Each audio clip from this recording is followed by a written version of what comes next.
Well, welcome back. Joining us in the studio this week, we're delighted to have Mr. Ori Avin, who is with the PALS program here in studio to talk to us about PALS.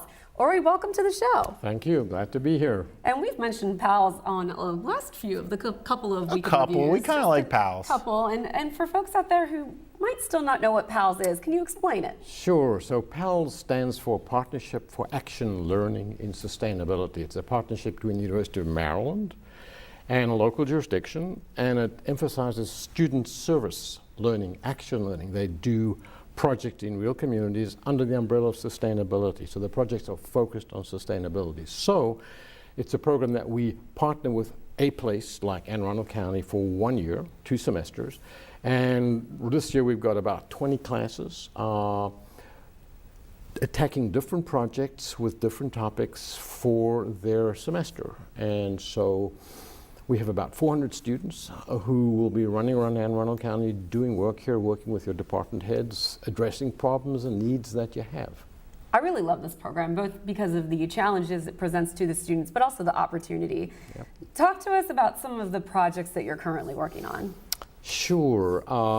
We have a project looking at Tipton Airport. What would it take to make Tipton Airport a world-class facility as Reliever Airport? What's the market? What's the potential? One project, we're looking at the potential for increasing public access to the waterfront and to the water, looking at mooring balls rather than piers being available for boats to tie up, which would increase public access to the water. Engineering students are doing that. We're looking at Odenton Town Center and designing a park. That would be a new central civic space in the new Odenton Town Center. And we had a great meeting with the public last week where 20 students presented a whole bunch of ideas for public reaction and response. So that'll be exciting. That'll be a good one.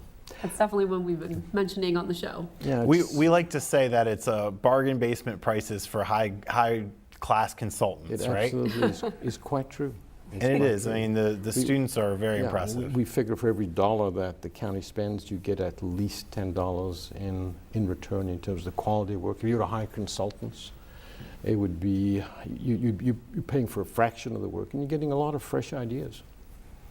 I agree. That's what tell us about, so PALS is relatively new. It's not super old. Tell us about some of your past partnerships that you've done. Sure. This is the 3rd year. You're the 3rd community we're working with. We're actually working with the county and the city of Annapolis with some joint projects as well on the waterfront. But we looked at Frederick the very first year, and we looked at projects like the convention center and how to make it functionally the future convention center functionally effective, what kinds of marketing, what kinds of programs and outreach would they need. We had MBA students doing that. They also looked at the Frederick Airport.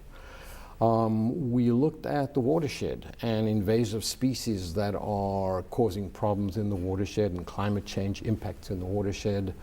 We looked at providing an architectural tour for downtown. One of our students did this brochure that is now available at the visitor center, and it's now going to be an app. That's so interesting. All useful things. And in Howard County, which we just completed. Our next door neighbor. Right. Our next door neighbor, we looked at the green infrastructure. How do you expand and preserve green infrastructure that goes into the communities and the neighborhoods throughout the county? We also looked at how do you evaluate when neighborhoods are stable or not? What data did you look at? How do you pick up early signals that neighborhoods need some help or some intervention? We gave them a tool that they can apply to different neighborhoods throughout the county. They collect certain data, they make certain judgments, and it gives them a warning about intervention that they may need, housing, health services, whatever. So that's some of the things we've been doing for the last couple of years. And this is an expansion for us. Anne Arundel County is much bigger. And working with the departments has been fabulous. That's because we want to be number one. We're number one. Before. I've heard that before. I won't argue. Right. So.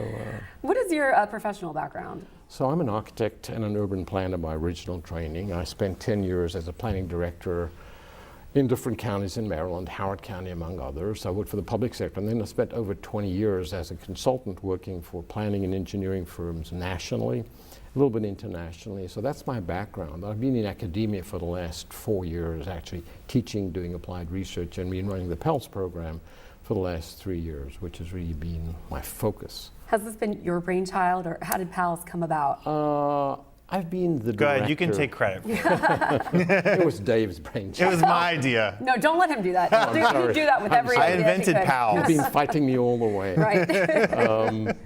No, our executive director of the Smart Growth Center, which is where I'm based, the National Center for Smart Growth, heard about this. It's really the pioneer is the University of Oregon, Portland, Oregon, and they've been doing this and pioneered it. So we thought, why not the University of Maryland? So we've been developing it for the last 3 years. I've been running it for the last 3 years, but the origin was really our director, Garrett Knapp, and the University of Oregon.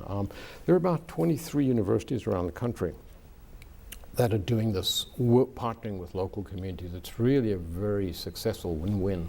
But none quite as well as the University of Maryland. Of is course. doing it. And none quite as perfect as Anne Arundel County. No. See? Indeed. See? Yeah. So I want to put you on the spot here. First of all, congratulations, you just had a grandchild, correct? Oh, thank you. Oh, yay. Thank you. And thank you. and the reason I mention that is, one, because we're very happy for you, but two, you always hear you can't pick your favorite child. But if you had to pick, one of the projects we're working on right now is your favorite, which would be your favorite one? Answer correctly. I think. I know what Dave wants to say. Yes, no. I think the one that is the most interesting and rich is a bi-county initiative to connect greenways in Howard County and Anne Arundel County together at the hub where they cross over near BWI.